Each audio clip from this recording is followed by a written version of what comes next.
Greetings, everyone. I'm Rebecca Blanco, and I'm doing this interview as a volunteer for Transition US. I'm also a facilitator of workshops that support personal growth on behalf of a flourishing planet, apart from what I do for Transition US. But for Transition US, I'm also a transition trainer and a co-facilitator for the Inner Resilience Network, the national group. I'm really honored to have been invited by the Transition Network to do this interview with Margaret Wheatley. I'm going to introduce Margaret in a few, and then we'll go ahead and launch the interview. So Meg Wheatley has worked since 1966 globally in different roles: speaker, teacher, community worker, consultant, advisor, and formal leader.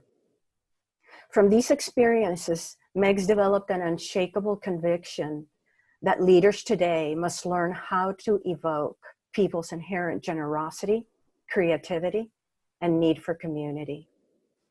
As the world tears us apart, sane leadership, she believes, on behalf of the human spirit is the only way forward. She's the best-selling author of 9 books, from the classic Leadership and the New Science, published in 1992, to her newest book, which was published last year in 2017, Who Do We Choose to Be? Facing Reality, Claiming Leadership, and Restoring Sanity. Hello, Meg. Hello. It's a real honor to be with you today, and thank you for sharing your time. One of the reasons I appreciate your being with us for this anniversary is because it seems like a good fit to have you talk to us, given that your focus on creating islands of sanity seem aligned, at least to some extent, with what's been at the heart of the transition movement, which are the local transition initiatives. So I, for one, am eager to learn from you today, and I think your work could potentially enhance the initiatives. My first question to you has to do with the level of global decline that we're in. You state very clearly that we cannot solve the current global problems at the large scale level, that we can't prevent the unraveling of our global civilization. And this becomes really clear in your book when you describe the patterns of decline in previous civilizations. Now, given your longstanding work in the world, this is a pretty poignant stand, I think. Yes. Share a few key points about these historical patterns of decline to help us understand where we are as a society today within that broader context. Thank you. I think one of the things that's missing from most of our ways of thinking is a historical perspective. We think we're unique, we think we're special, we believe in the myth of progress. And my own work has for decades and decades been focused on how we create systems level change. So it was with some curiosity, but also with a sense of, oh my God, when I started to read the historical pattern of civilizations, complex civilizations, their rise and fall. This pattern occurs in every human civilization. It doesn't matter what continent you're on, what culture you've created. We follow the same dynamics. And with my own work in organizational behavior and human systems dynamics, it became very clear that this is an irrefutable pattern. What happens is the first wave of a new culture is filled with excitement, innovation. It's filled with pioneers who are taking over from another old civilization and are just filled with enthusiasm. And gradually, their dedication to service, country, mission it gets replaced as mercantilism, as business arises. This happens in every culture. Once business is in place, we enter into a period of consumerism, materialism, and that gradually, as generation after generation gets more comfortable with material goods, they also get more narcissistic, more self-focused. And to read a description of what happens, is like reading, just checking off these boxes of what's going on now. The final stage of a civilization in the work of Sir John Glubb, who is a British historian who looked at 13 civilizations, the final stage he called the age of decadence, when people worship celebrities. They worship actors, musicians, and sports stars. We could be talking about Byzantium, Rome, Incan culture. It doesn't matter. It's so telling when you see these finite behaviors that we're in right now. I mean, I read with some amusement, but also despair, when President Obama, in his last presidential medals, it was announced that he was awarding them to sports heroes, movie stars, and musicians. The culture becomes focused on entitlements. The government gives them a lot, and then when they can no longer do that, they shut the doors. This is what's happening with public state universities right now. There's no funding for them any longer. Education flourishes and then it collapses. Civil rights flourish and then collapse. So it's so important from my perspective, and it's why I wrote the book, Who Do We Choose to Be? We need to understand where we are on the pattern, and it's a pattern of collapse. I mean, I don't have to mince words anymore. And it's not just happening in the US, it's a global civilization now, and we see governments in Venezuela and Brazil and Sri Lanka and many other places really struggling now to survive. But what's so important for me is we have to know where we are in order to know what to do. And I want to go back in time to the founding of the Transition Town movement, because I've spent a lot of time in Totnes, and I've spent time with Rob Hopkins. And it seemed to me, even I just listened to a talk by Rob just from a year ago. I've spent a lot of time at Schumacher College. That's the source of the connection in Totnes. He was talking about how we make this attractive to people, how the idea of self-sufficient communities will attract people. He even used a very interesting adjective. He said, we have to make it, the future can seem delicious. And my understanding of transition towns was that for a long time, it was a process of educating people, building momentum, developing depth and understanding of what it takes to create a healthy, self-sufficient community. And it was mainly focused on convincing people that we should prepare.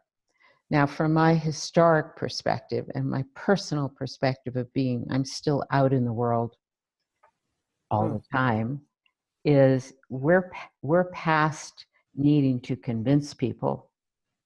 We're past that point. It's very obvious to people, most people, about the effects of climate change, the impact of oil on destroying our environment. We're still, peak oil came and went. It doesn't seem to influence our own policymakers. But the vision and mission of transition towns, as I understood it, and we wrote about it, Deborah Fries and I, in our book, Walk Out, Walk On, but it was about educating people to create a more positive future by focusing on community. What has changed, and this is a question that I would have for all of you, what is now the attractor for people if you're talking about transition towns? What are they questioning you about? What seems to be their motivation for wanting to get engaged with you? Because what I see now is that more and more people are aware, terrified, despairing, exhausted from our efforts to create positive change. And what Transition Towns now offers, which I'm finding in my own work is so beneficial, is we're offering meaningful work and building a community that can sustain us for whatever is coming. Yeah, that's a great lead into the next question, actually. And by the way, I've really appreciated reading your book that you don't mince your words. You have a very straightforward, no nonsense approach that's very refreshing. You introduce us to two, and I think correct me if I'm wrong, interdependent, and I think beautifully articulated concepts: islands of sanity and warriors for the human spirit. And Yeah. islands of sanity, I'm paraphrasing, evoke the best of our human qualities so that we don't, so that we can both persevere during this dying culture and also create the new. Tell us more about islands of sanity. Yes, some people have been stunned because I was best known for many years as a systems thinker. Systems thinkers don't think in terms of islands. But for everything that we're engaged in, all of us, we have to notice how the context of our work has shifted. So I am now not focused on creating new possibilities. I'm focused on preserving and protecting the knowledge, practices, and wisdom that creates a good, healthy community, that creates a good human life. And these now, in the past, they were ideals. We actually succeeded in many places in creating such organizations and such communities, but the whole environment has shifted. We're now in a turbulent, destructive era. I characterize it as a turbulent sea, so I can use the island Mhm. metaphor. But what it means is that we're actually standing up against the dominant forces. We're standing up against the dynamics that are still living in us. And that is something I want to talk about. Yeah. Because as much as we want to be the carriers of the wisdom, we want to be those who remember what it's like to work well together, to Yeah. work on behalf of communities, to have civil conversations. We're the ones who want to remember what it felt like when you actually could talk to each other Mm. and have a great conversation that would lead to someplace. It would lead to a decision, a new project, or just a feeling of, wow, I'm really glad we're in this together. That environment has shifted. And so the island approach for me is essential to recognize that we are standing up against this very destructive sea, all of these dynamics of greed and materialism and consumerism. But the main dynamic, and it's one of the questions I have for all of us, is the dynamic of fear. Mm. Fear of one another, fear of the unknown and the uncertainty, which is driving people away from each other and is, of course, very obviously being used by political leaders to drive us into submission. That's a historic approach that always works with leaders. So here we are in transition towns or islands of sanity, wanting to create healthy communities, wanting to create the relationships that are the basis for healthy communities. But we're doing this in an environment of fear and anxiety and fewer resources and an unknown future. These Mm. are all things that make it more important to identify ourselves as an island. We are different. We are And special. you also said, Meg, at some point in your book that these islands are sanctuaries. They're definitely sanctuaries, and increasingly, because I've been reading what happens in other cultures when they're under severe threat, is they take the knowledge and the wisdom, and they know it must be preserved, and they have different ways of doing it. Like the Incan shamans took it up to 17,000 feet when they had the prophecy that the conquistadores were approaching. They knew no white person would venture up at that altitude. And in other places, it's preserved. I'm very interested now in what do we know that must be preserved. Mm. And this is where I think the experience that's in you who've worked within transition towns now for 10 years, been interested in community long before that, I'm sure. What have you learned about creating healthy community, healthy relationships with a sense of forward thinking of what we can create using our great human mind spirits. What have you learned that now must be preserved because it's not out in the general culture any longer? I think this would be a very good conversation for all of you. What have you learned that you must now protect and preserve? So it's not only a sanctuary for individuals, it's actually a sanctuary for the essential wisdom of what makes for a good human community. And if that goes, we're going to start over. And I think that that is what the Warriors for the Human Spirit do. And I'd like to ask you a little bit about that. And beginning with a personal question, Meg, and I actually want to draw from your essay and your website, My Personal Journey into Warriorship, which I found very moving. You state that you felt the need to claim this new identity, warrior for the human spirit, as you noticed that too often now, which is what you've been saying, people don't matter, that our best human qualities are ignored, that people are withdrawing into, like you said, fear, aggression, and self-protection. Share a little bit more about your personal journey, and also share what an open, breaking heart, what role an open, breaking heart plays in staying fully engaged as a warrior. Okay, those are very related, so it's easy to combine them.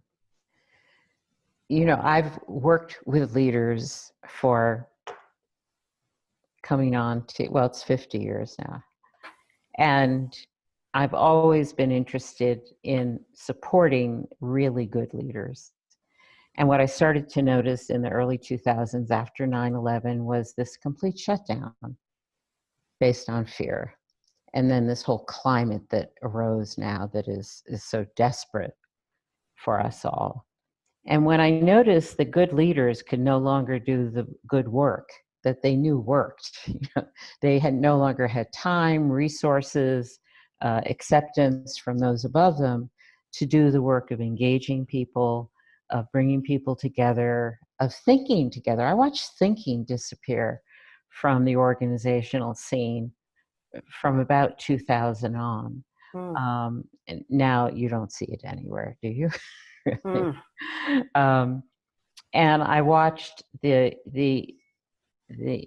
momentum of this destructive approach to leadership, which was pure numbers, speed, and no concern, no realization. We wanted it not to be people who were working for us. We wanted to just pretend that people don't have spirits, hearts, minds, or that are creative. So the whole trend in management leadership, which had been so positive through the 90s, just vanished. And then I saw many of us, I work with an enormous number of activists, who just kept going. And we were exhausting ourselves. We were falling down from despair, grief, anger. Our hearts were broken open by watching the destruction taking place.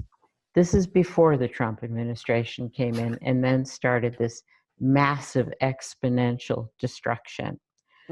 I had a position, a wonderful position within the National Park Service as a senior advisor to the leadership, as part of a national advisory board. We worked for 9 years. We did extraordinary work. It was the most fulfilling aspect of my life. It was a good way to end my work for large systems.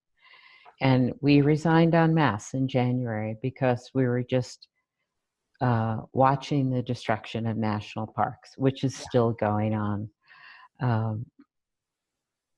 Many of us now, if you've been in the environmental movement, social justice movement, rights movements of any kind, we are watching the destruction of years and years of very good work and the creation of very good policies that made a difference. They worked. We have evidence-based here that these things work to create, I'm just going to keep using this phrase, a good human life, a good human society. Yeah. And they're just being now rolled back or ignored or denied that they're necessary. And so the experience for many good leaders is one of despair, anger, rage, and grief. It was my own experience with them and with myself. So we're going back now 5 years when I first started writing about warriors for the human spirit, that we need new work. Our work, we want to make a difference. We need to make a difference. We need to lead meaningful lives. And the way to do that now is to become a defender and a protector and a preserver of people, of the human spirit. So you could still be in your same job. You could still be a CEO or a ballerina or a musician or a social worker or a teacher. These are all people who've been fully engaged with me in training. Great diversity. But you're doing your work knowing that you yourself have to be the example of what it means to be a present, calm, peaceful, and smart person. Yeah. Discerning, seeing clearly, getting your ego out of the way, all these things that stand in such terrible opposition to how many people are just on their own ego, self-serving, narcissistic trips these days. Mm-hmm. So I chose the word warrior with some opposition. Mm-hmm. And now I'm so grateful for it, because I've realized that, as I say, warriors arise when the people need protection. Mm. This is an era when the human spirit needs protection. Mm. There have always been warriors, and their role is to be a select few. This is not a tipping point phenomenon. It's not a mass movement. It's those people who are dedicated to training themselves and dedicated to being together as a strong community, so they can stay in the midst of all of this degradation and destruction going on, and have clear faith that whatever they do, it's to support people Yeah. and our great human spirits. Yeah. I so resonate with what you're saying, and something that's coming to my mind as you're speaking is the notion that we talk a lot about the sixth extinction, and it's almost like the human spirit is becoming extinct as Oh, that's well said. Well said, So Rebecca. we need to protect it. I wanted to ask you about sane leadership. Yes. And you talk about how sane leadership is the unshakable faith in people's capacity to be generous, creative, and kind. And I'm wondering, and part of it is because I know that my faith in humanity is shaky at times. What do we need to cultivate within our own selves to make that faith increasingly unshakable? Good question. And the only way to do that is to look at our direct experience. What have been our experiences with people that have given us a glimpse of human potential, human creativity, human basic compassion, basic altruism? All these things are in us, but they're circumstantial in one way. They're never really destroyed. I don't believe you can destroy the human spirit, but in the wrong conditions, which is generally life these days, people become self-serving, they become petty, they become angry, and we eventually become quite savage and brutal. That's the historic and anthropological record, without a doubt. And it doesn't matter what your culture was. When times get tough, we really turn on each other with a level of savagery that is quite shocking. Mm-hmm.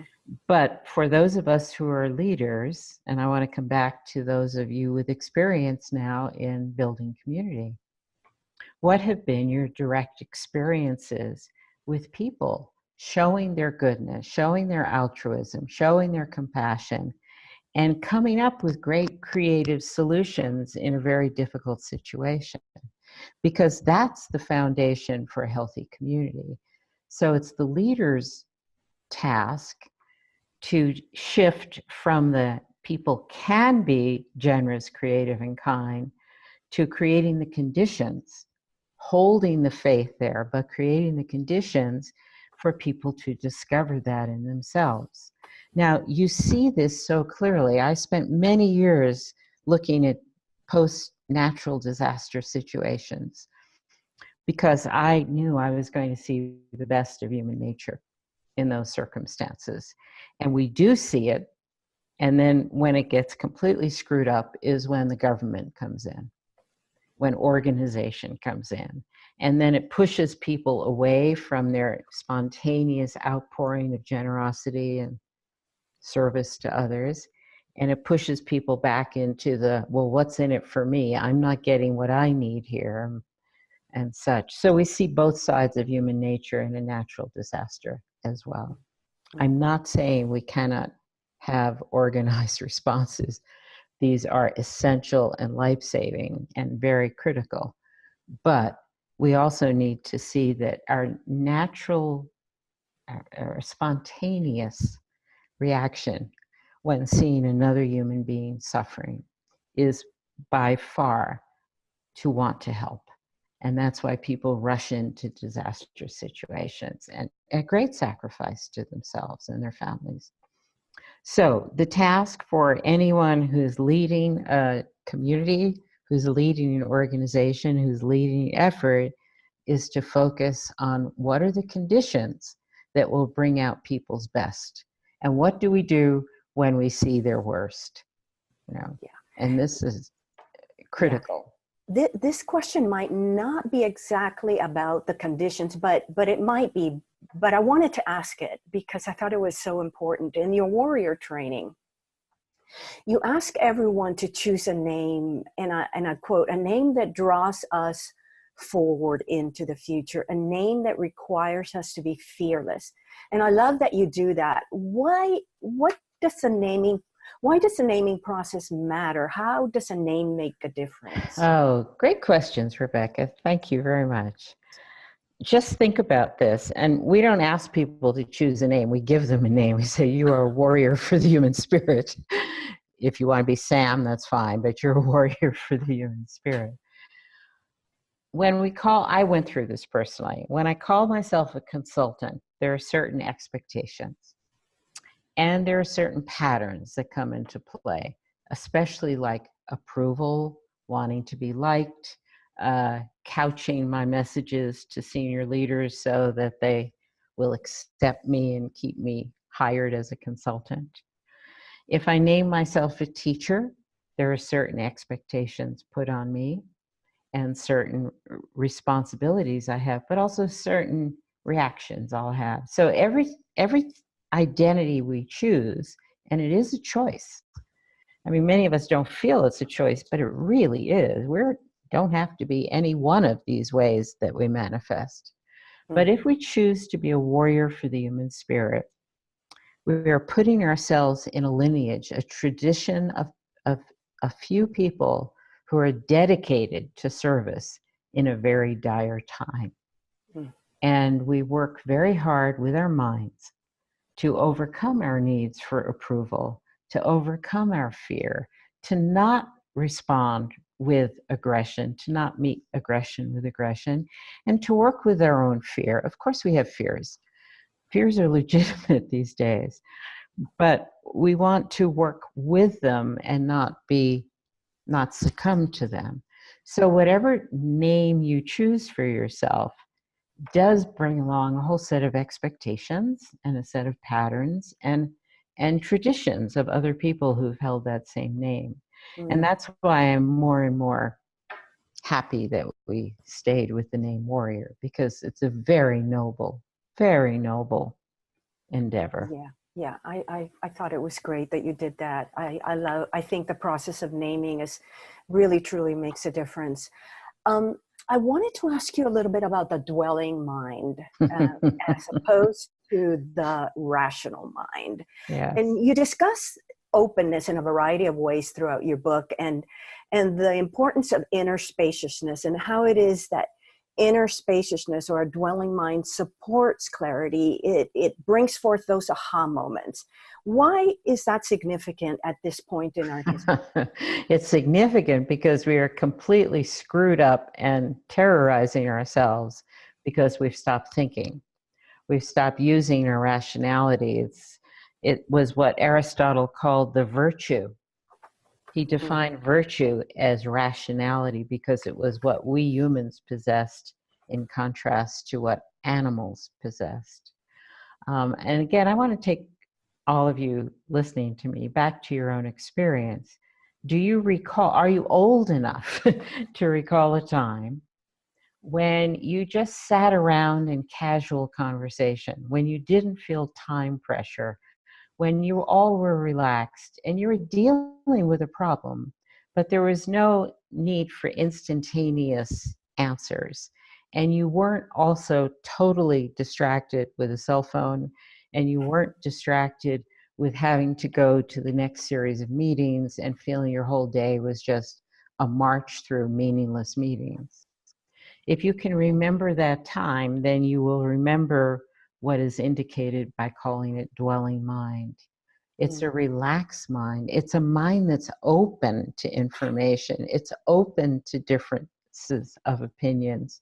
It's not argumentative. It's quite quiet and rich and full. Now, if you're, probably younger than 50, you don't remember that because that's not in your experience. Maybe 45. But also you can think personally when you've been dealing with a very difficult problem and you've finally given up on it and you've just gone for a walk, or you've gone to play a game, or you've gone for a swim, walk the dog, whatever. That's dwelling mind, because you're letting your mind take over rather than all this very tense trying to figure it out. And it results in some phenomenal scientific discoveries that are very famous now, of scientists falling asleep, having an image, seeing the structure of the carbon ring. That was Kerkuli's experience. Other great scientists have actually depended on this very quiet, open, spacious mind, knowing that an insight will arise. See, we don't create insights, we open to them.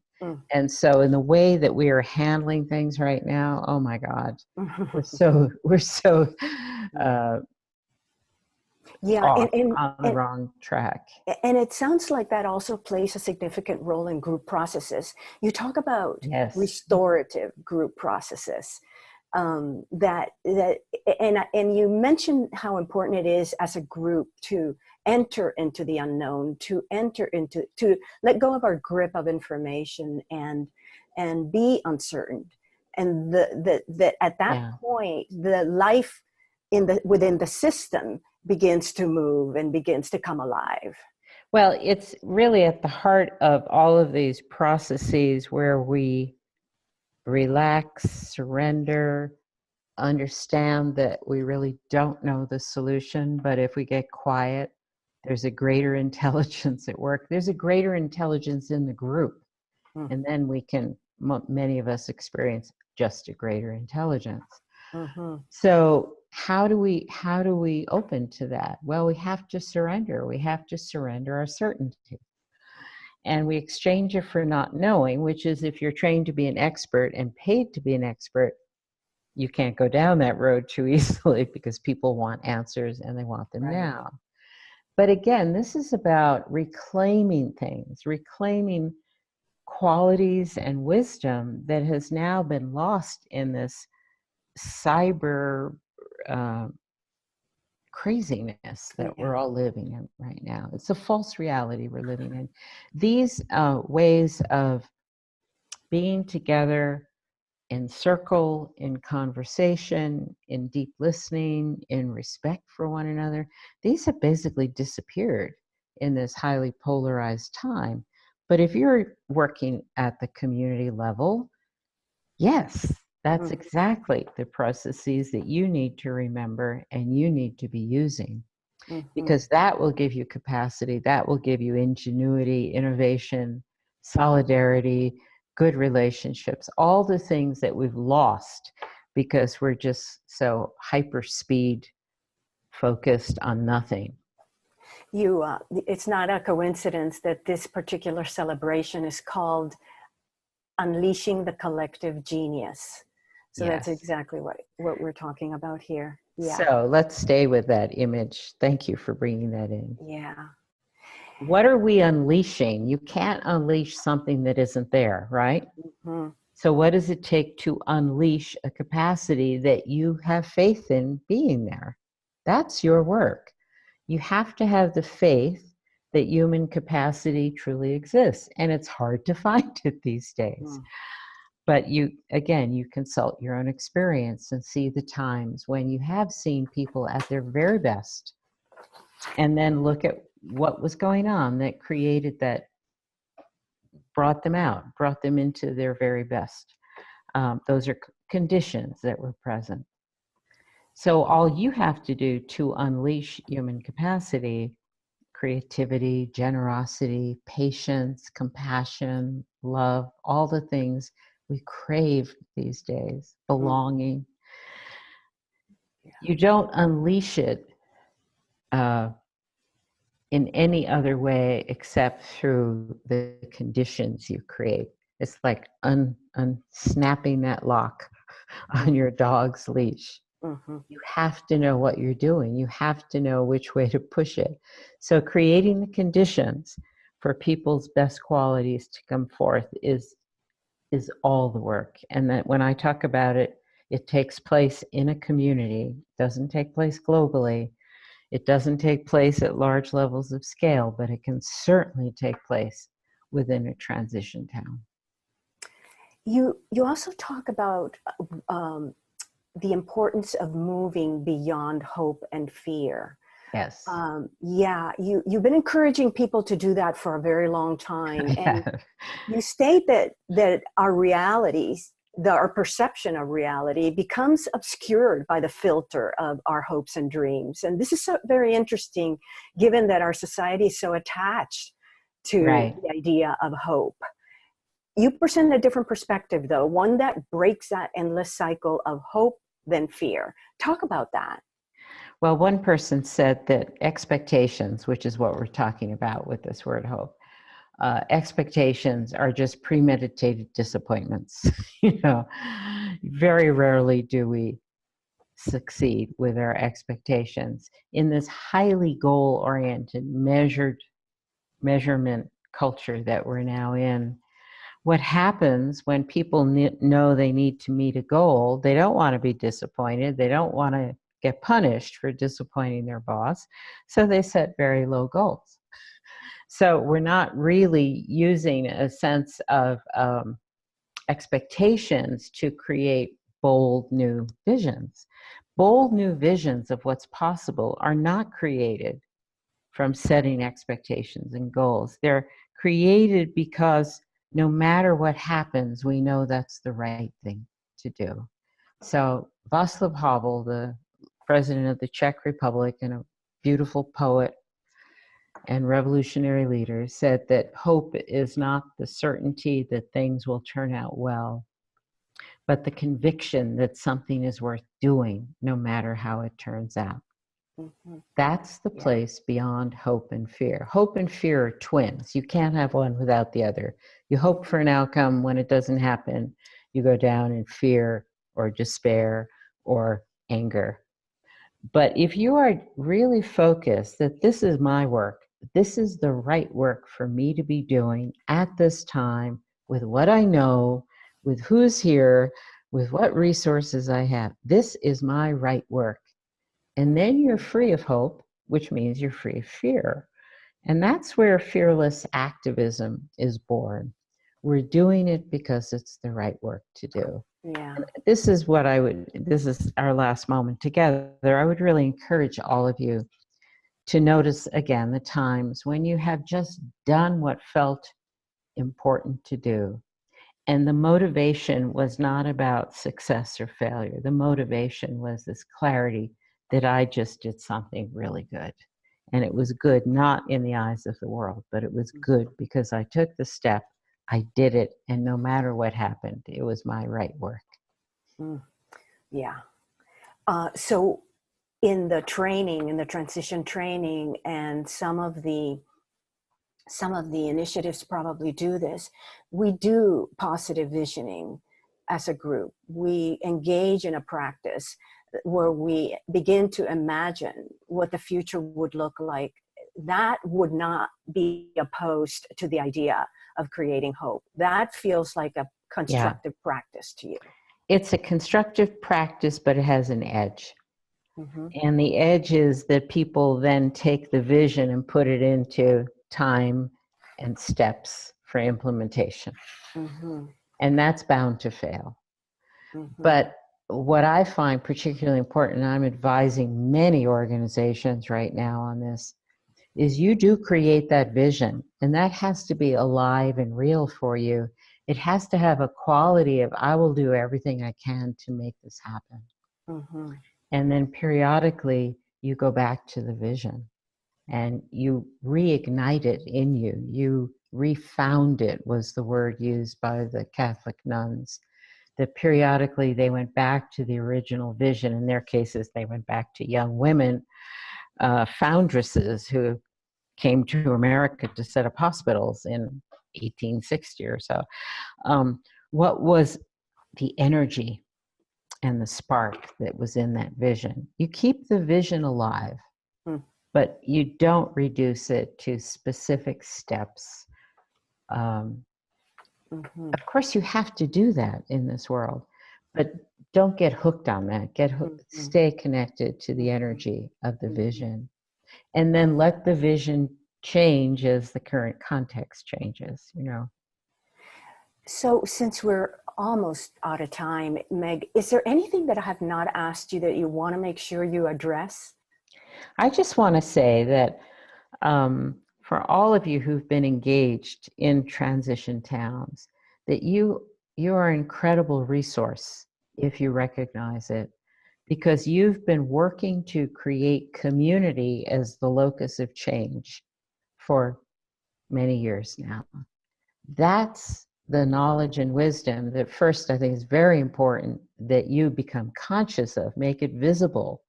What do you know that must be preserved at all costs? But then apply it day to day in the work that you're now doing. Don't get swept away by new ideas or concepts or even the 12 steps. Don't do that. Really keep consulting. What are you learning as you've done this work of building community?